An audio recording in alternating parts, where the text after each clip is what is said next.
So while the Dodge is getting a frame rail rinse, onto the chunker. So if you saw in the V10 video I was talking about, you can see the cutter's almost jumping out of the groove. So I need to get this fixed. I need to produce some more wood. My kind of hokey setup right now, I've got an old CB antenna looped through the fencing material. As the chunks come down, it filters out all the fines, shoots right into the buckets. When the buckets are full, I just pick them up, throw them in a bag. 3.5 buckets fills up a bag. This part is working great, but last night when I started getting strings in between the chunks, now we got a problem. So let's get after this.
Alright, now I got a lot of grinding to do, and then we'll be at clean starting point.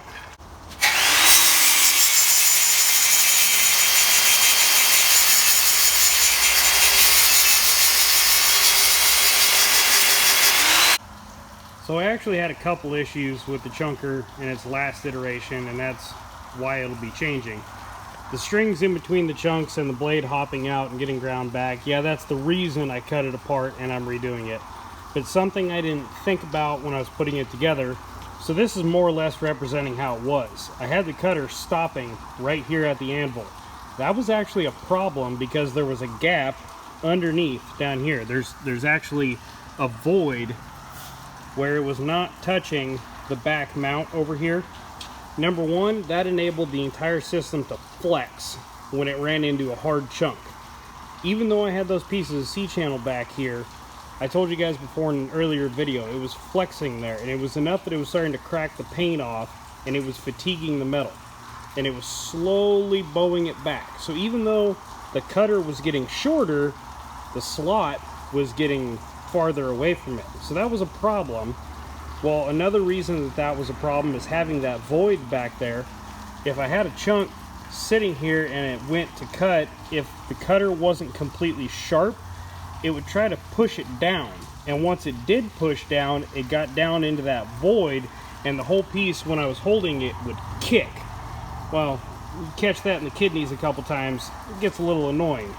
So this one, I'm gonna notch this, and I'm gonna notch where it goes onto the axle, and I'm gonna take this whole plate and drop it down so there's a full backing all the way. I'm gonna drop it down until the top of the plate meets up with the top of the cutter, so it's completely supported all the way through and around. So here's what I come up with. Took that plate, skinnied it up, sank it down. Tacked on the sides so that it's square with the rest of the anvil here, square with the rest of the anvil here. Welded on the bottom and the back. Everything's just tacked in place right now, but to keep it true and square. And then I took a couple pieces of 12-inch quarter wall pipe, very last leftovers of my original fire tube, and built a guide that the chunks will be fed through. So the cutter is in here an inch deep. If that doesn't give it a crap ton of scissor effect, I don't know what will. So that's going to get welded both sides. This will get welded. Be some 45 braces on the back here, and then I'm going to build an additional plate right here that comes back probably at least to the end of the anvil that will sit flush with this one. And that way I've got a solid backer to lay the piece that's getting chunked onto. Yeah, I think that's gonna work. I also have a minor crack here in the gut that I'm gonna fix as long as I got the welder out. So I'm gonna get to burning some steel.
Before I go any further, I'm gonna go ahead and get the back gussets in place.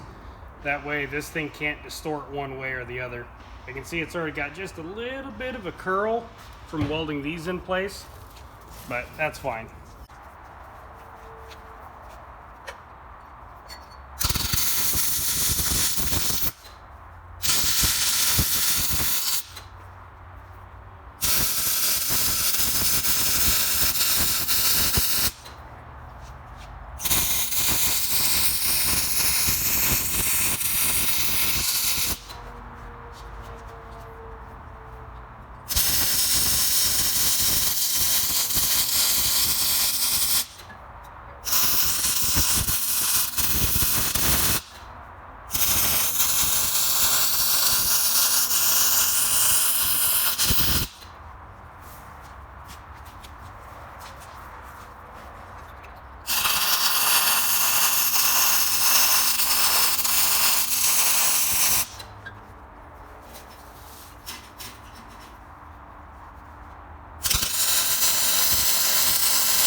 Going nowhere.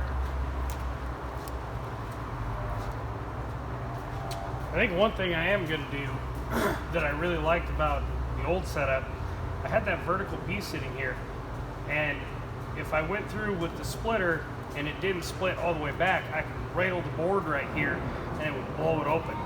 So I'm going to cut these off and put a little chamfer right there, so I've got a built-in axe point.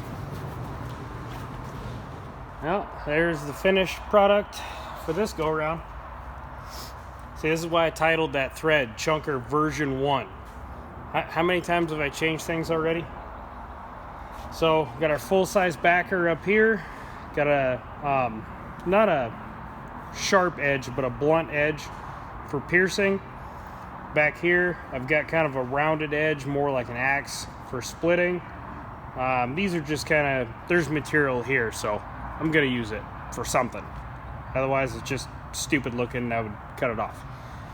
So because we moved the whole cutting surface or chunking surface over 3/4 of an inch, I'm left with about a 4-inch window. I mean, that's still pretty sizable stuff. Normally the only time I'm doing anything 4 inches if it's that 3/4 wide pine board and I'm laying it in here flat.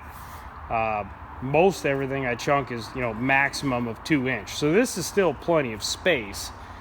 But once again, I reduced the amount of time I have to get the chunk in by moving this out so much.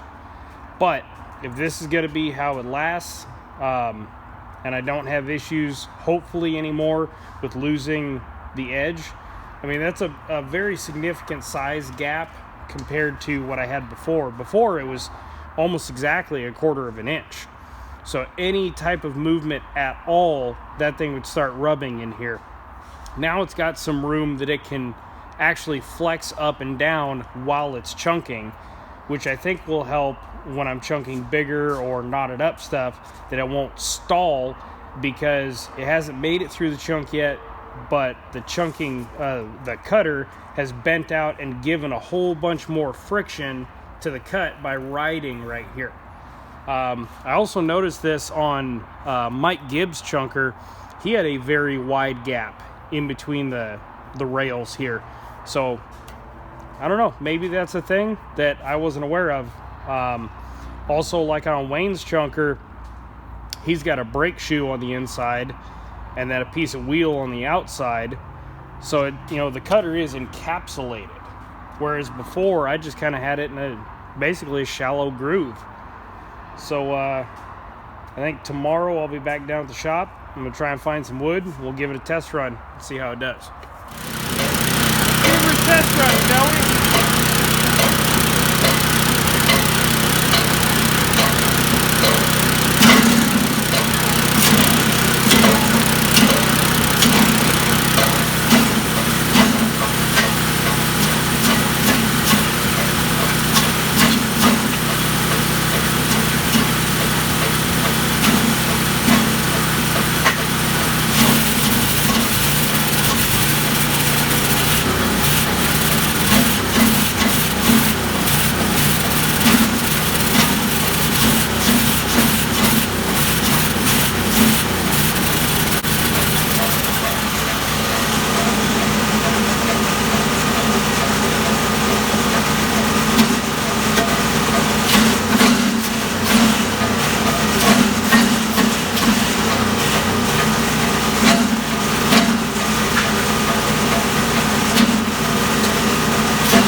kicking because where I left that groove at, there's no plate on the back side.